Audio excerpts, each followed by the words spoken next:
Ang sikreto ng paggawa ko ng lumpia wrapper ay eto at isisiwalat ko na sa inyo. Talaga namang napakasarap dahil wrapper pa lang, sulit na sulit na. Paano pa ang laman nito? Gugutumin ka talaga kaya let's get it on! Unahin muna natin ang ating lumpia wrapper. Meron tayo ditong 4 na itlog na atin munang babatiin. 2 cups ng evaporated milk. 2 cups din ng tubig. 4 tablespoon ng cooking oil. 1 teaspoon ng asin. Atin na itong haluin. At pagkatapos ay kumuha ka ng strainer o yung salaan dahil sasalain natin ang harina. 2 cups ang ginamit nating harina dito. Ito ay para masigurado natin na walang buo-buo na maiiwan or makukuha natin dyan sa ating wrapper. Para makasigurado tayo na smooth ang ating lumpia wrapper, ay sasalain ulit natin ito sa panibagong lalagyan.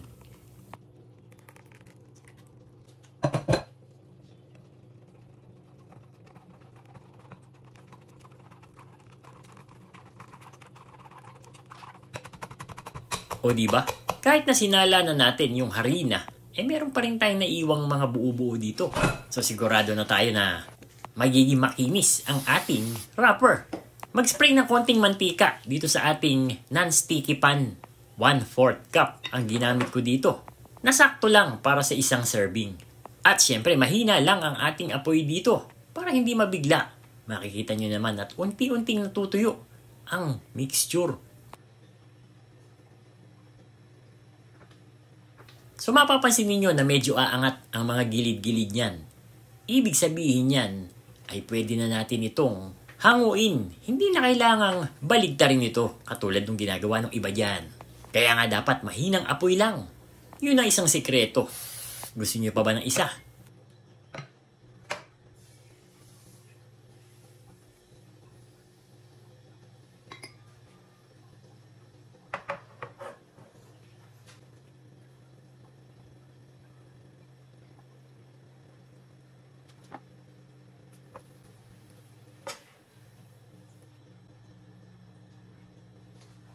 At pagkatapos nga nating maubos yung ating mixture, ay eto at nakagawa tayo ng 24 pieces ng fresh lumpia wrapper.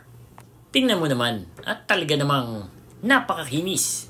Set aside muna natin yan at tayo ay gagawa naman nung gulay na ilalagay natin dun sa ating lumpia. Naggisa na tayo ng sibuyas at bawang. At oo nga pala, hindi ko ito nilagyan ng karne. Isunod na natin ang singkamas. Pagkatapos ay ang repolyo, green beans at carrots. Haluin ng haluin at pagkatapos ay maglalagay na tayo dito ng oyster sauce, black pepper at garlic powder. Haluin lang at tikman kung okay na ang lasa. Huwag masyadong i-overcook ang mga gulay. Mas masarap ito kung medyo malutong. Para sa pagbabalot naman ng ating lumpia wrapper, eto, at panoorin ninyo, naglagay ako ng 2 kutsara dito sa ating wrapper. Pagkatapos atin na itong ititiklop sa magkabilang dulo. Papag-abutin sa ibabaw at bago natin isara, lalagyan natin ito ng lettuce. At saka mo ituloy-tuloy ang pagsasarado dito. Ayan na, napakasimple, di ba? O eto pang isa, manood ka na lang ha.